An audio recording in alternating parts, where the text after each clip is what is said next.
Kawalan pergerakan 14 hari bagi menangani penularan telah mengalami kemelesetan ekonomi dan kerugiannya mengalami impak yang cukup hebat. Berikut merupakan hasil pembacaan jurnal kami berkenaan dengan kemelesetan ekonomi yang berlaku di Malaysia, iaitu tugasan pertama. Umum bagi kita mengetahui bahawa terdapat banyak faktor yang menyebabkan kemelesetan ekonomi berlaku di negara kita. Namun begitu, melalui pembacaan jurnal ini kami mendapati bahawa faktor utama yang mengakibatkan krisis ekonomi berlaku di negara kita pada ketika itu adalah COVID-19. COVID-19 merupakan virus yang mula merebak di Wuhan, China. Penyebaran COVID-19 yang berleluasa menyebabkan negara kita memperkenalkan Perintah Kawalan Pergerakan PKP pada 13 Mac 2020. Hampir semua negara terkesan, terutamanya Malaysia, dan menyebabkan kerana PKP menyebabkan banyak sektor ekonomi tergendala atau terhenti, antaranya ialah seperti sektor penerbangan dan pelancongan, yang mengakibatkan gangguan pengurangan dan permintaan barang ekspor Malaysia ke pasaran global seperti ekspor barangan elektronik dan juga komoditi seperti gas asli. Gangguan pengurangan dalam pengeluaran di Malaysia sendiri berikutan pengurangan aktiviti kilang juga antara impak yang terjadi akibat kemelesetan ekonomi ini. Impak yang pertama ialah penurunan pertumbuhan ekonomi negara. Penurunan pertumbuhan ekonomi negara merupakan satu impak yang ketara yang boleh kita lihat semasa COVID-19 melanda. Hal yang demikian kerana perkara ini bukan sahaja berlaku di Malaysia, malahan menggugat kedudukan ekonomi antarabangsa. Sebagai contoh, USA, China dan Jepun. Terdapat banyak faktor yang menjumang kepada penurunan pertumbuhan ekonomi negara. Antaranya ialah penurunan harga minyak mentah dunia dan penurunan jumlah ekspor minyak sawit. Seperti mana yang kita ketahui, Malaysia merupakan salah satu pengeluar komoditi kedua yang terbesar di dunia selepas Indonesia. Namun, akibat PKP, urusan pengeksportan minyak tidak dapat dijalankan kerana penutupan laluan udara, lautan maupun di daratan. Menurut Menteri Hal Ehwal Ekonomi, bagi $1 harga minyak jatuh, Malaysia mengalami kerugian sebanyak 300 juta.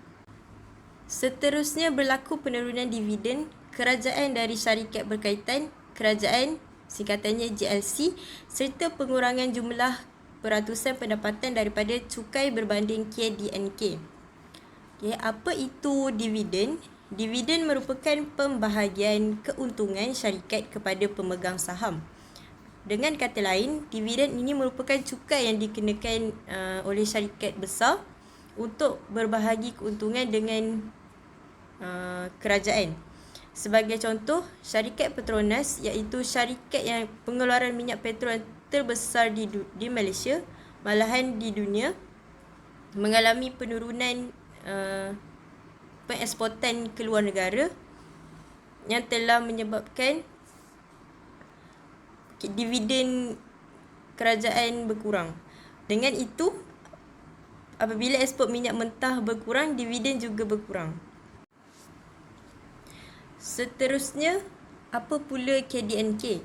KDNK ialah keluaran dalam negara, kasar atau hasil kasar dalam negeri, ataupun jumlah nilai pasaran keseluruhan barangan dan perkhidmatan dalam sebuah negara. KDNK ini boleh dikatakan cukai yang perlu dibayar oleh peniaga kecil sederhana, singkatannya PKS. Sewaktu PKP, banyak peniaga sendirian berhad terpaksa tutup kedai. Selain daripada permintaan ekspor yang berkurang, sektor pelancongan dan penerbangan juga terjejas apabila pergerakan rakyat terbatas. Tambahan lagi, kejatuhan harga minyak mentah dunia yang didorong oleh faktor permintaan berkurang akibat COVID-19 dan juga perbalahan antara negara pengeluar minyak, OPEC telah memberi kesan terhadap ekonomi Malaysia. Seterusnya, wabak COVID-19 telah menyebabkan gangguan pengurangan dan permintaan barangan ekspor Malaysia ke pasaran global, merangkumi ekspor barangan elektronik. Untuk pengetahuan umum, ekspor Malaysia berkurangan sebanyak 4.7% kepada 80.1 bilion, manakala import berkurangan sebanyak 2.7% iaitu kepada 67.8 bilion. Jumlah perdagangan sebanyak 147.9 bilion menurun sebanyak 3.8% berbanding dengan tahun 2019. Umum bagi kita mengetahui bahawa antara isu utama dalam pembangunan ekonomi negara ialah kadar pengangguran. Secara spesifiknya, kadar pengangguran merupakan petunjuk penting kepada prestasi kitaran ekonomi bagi sesebuah negara. Sebaik sahaja COVID-19 berlaku dan Perintah Kawalan Pergerakan PKP diperkasakan, kadar pengangguran dilihat semakin meningkat hari demi hari. Hal ini berlaku demikian kerana pemberhentian pekerja oleh syarikat-syarikat yang terkesan dengan langkah kerajaan untuk mengawal pandemik COVID-19. Disebabkan hal itu, Bank Negara Malaysia telah menjangkakan bahawa kadar pengangguran akan meningkat kepada 4%. Namun, ianya melebihi jangkaan Bank Negara Malaysia iaitu kadar pengangguran mencecah 4.5% berbanding 3.3% pada tahun sebelumnya. Ini merupakan menurut Jabatan Perhubungan dan Perusahaan. Dapat kita lihat menerusi gambar raja yang tertera, dapat kita lihat bahawa ianya merupakan kadar tertinggi sejak tahun 1993. Bilangan penganggur bertambah sebanyak 39.9% kepada 700,011 orang berbanding 508,000 orang pada tahun 2019. Banyak yang terkesan, terutamanya industri pelancongan dan pembuatan. Contohnya, banyak yang kita dapat lihat pada ketika itu ialah golongan-golongan jurutera, pramugari dan juruterbang kehilangan pekerjaan mereka.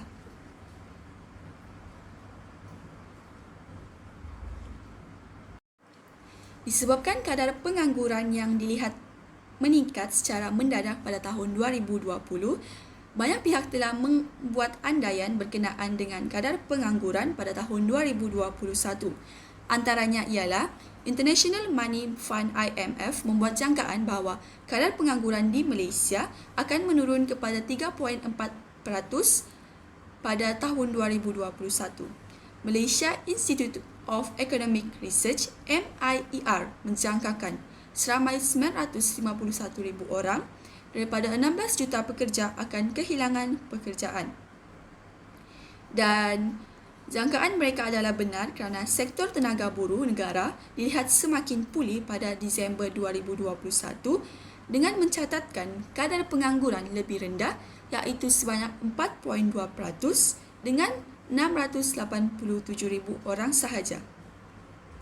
Antara faktor yang menyebabkan kadar pengangguran pada tahun 2021 ini dilihat semakin pulih dan berkurang disebabkan pembukaan semula aktiviti ekonomi dan sosial menjelang separuh tahun kedua menyumbang kepada pertumbuhan dalam guna tenaga. Untuk makluman semua, pada awal tahun 2021, kadar pengangguran dilihat semakin meningkat, namun ianya berubah pada separuh tahun kedua disebabkan pembukaan semula aktiviti ekonomi dan sosial. Dan kadar pengangguran dilihat semakin menurun menjelang tahun 2022. Ekoran semua aktiviti sosial dan perniagaan beroperasi dalam kapasiti penuh. Dan ada juga dalam kalangan pekerja yang diambil semula untuk bekerja di syarikat-syarikat mereka. Impak ketiga pula ialah perkembangan ekonomi semakin perlahan. MIER, ICER dan ADB membuat jangkaan pertumbuhan ekonomi negara akan mula menunjukkan peningkatan khususnya pada penggal tahun ke-2020 atau pada penggal ketiga dan mencapai tahap stabil pada tahun 2021. Hal ini demikian kerana kebanyakan sektor tidak dapat bekerja dan ada syarikat yang terpaksa ditutup, menyebabkan ramai pekerja akan diberhentikan pekerjaannya. Lantas, mereka tidak dapat menanggung kos syarikat pengeluaran.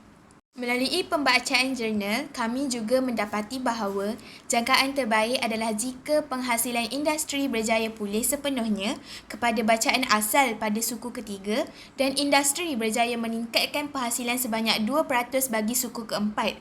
Jika dilihat daripada jadual, pada suku kedua tahun 2021, trend KDNK kelihatan kembali positif selepas terdapat beberapa sektor ekonomi terus meningkat. Sebagai contoh, sektor ekonomi seperti perlombongan, pembuatan dan juga perkhidmatan. Antara ciri-ciri perkembangan ekonomi di Malaysia semakin perlahan dapat dilihat melalui jadual yang menunjukkan prestasi KDNK Malaysia bagi suku tahun 2020 dan 2021. Secara keseluruhannya, prestasi KDNK pada setiap suku tahun tengah mengalami penurunan bermula suku kedua tahun 2020 sehingga suku pertama tahun 2021. Sepanjang suku kedua tahun 2020 iaitu pada bulan April sehingga Jun, penurunan yang tertinggi dicatatkan iaitu sebanyak 17.2%. Trend penurunan dalam pada suku kedua tahun 2021, trend KDNK kelihatan kembali positif kerana terdapat beberapa sektor ekonomi terus beroperasi. Impak yang keempat pula ialah kadar hutang negara berisiko untuk meningkat.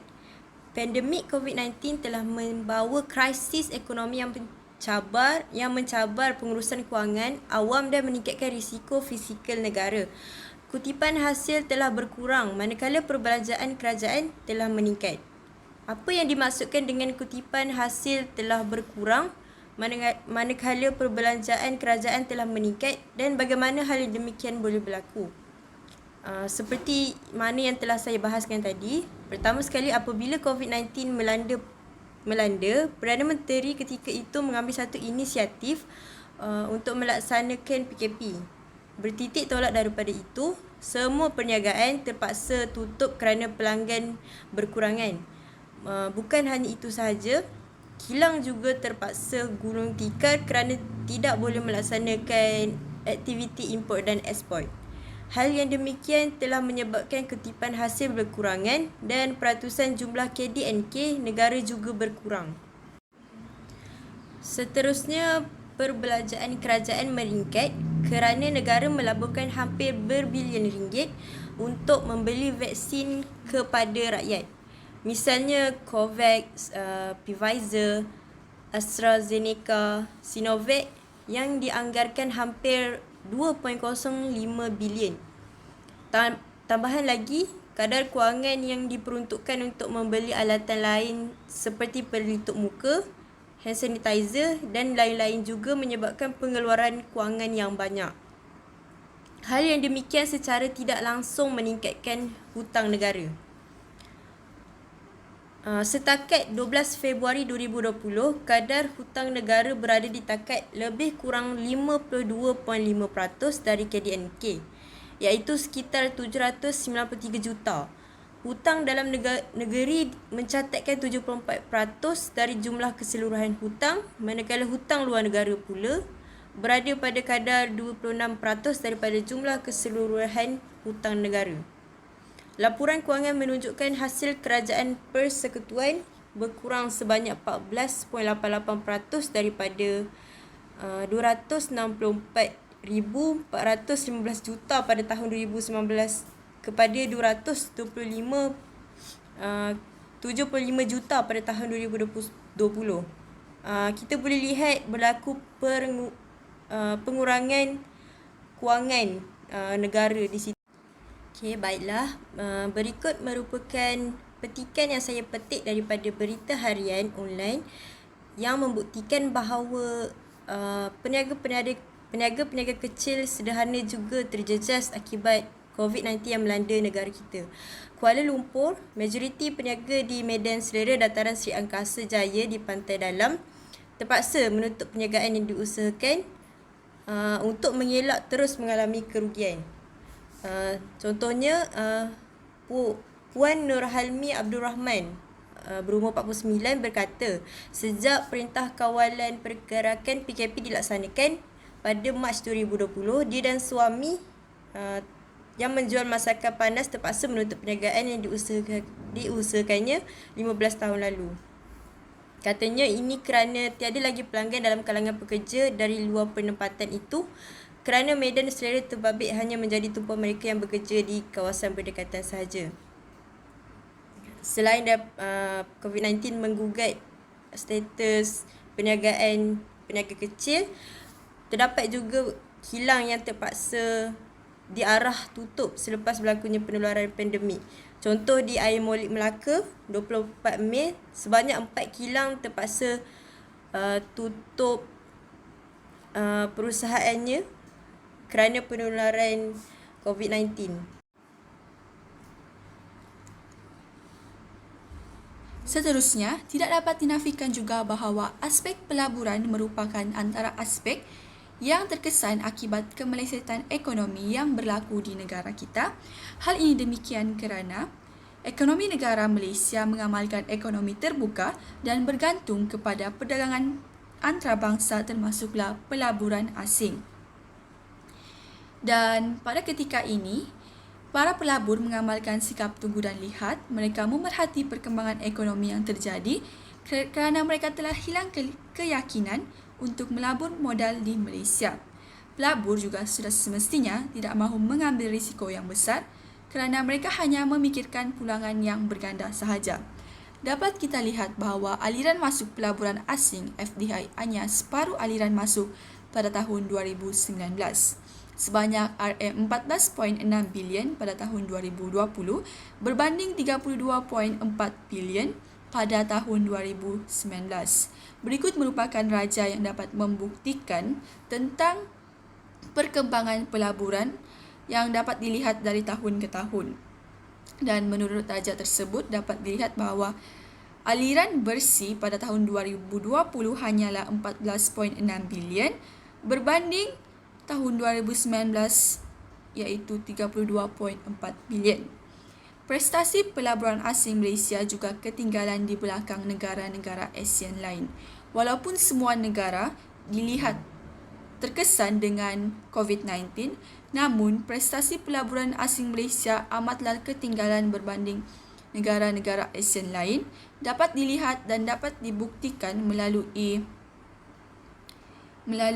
gambar raja tersebut. Dan impak yang terakhir, impak ke-6 iaitu kewujudan pakej rangsangan ekonomi.